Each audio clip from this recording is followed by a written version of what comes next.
How can we improve search and rescue drones? Let's find out.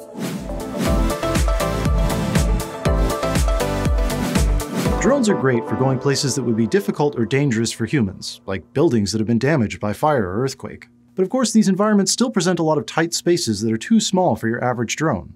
That's why a team of researchers have created a new type of UAV that's a bit more adaptable. Inspired by birds that fold their wings in mid-air to cross narrow passages, the new drone can change its shape to pass through gaps or grasp objects without ever having to land. The design is actually fairly simple. The drone's 4 independent propellers are mounted on arms that can fold around its body via servo motors. The trick is the control system, which adjusts the propeller's thrust in real time to adapt to the drone's new shape.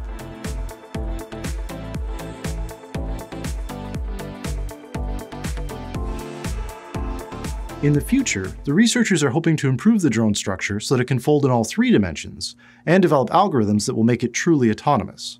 If they can pull it off, you could expect to see a relief worker arrive at a disaster site, take out a drone, tell it to check every room in a ruined building, and the drone would figure out the rest all by itself. Tell us what you think. Comment below, connect with us on Facebook or Twitter, or start a project board. Or click on this thing and subscribe.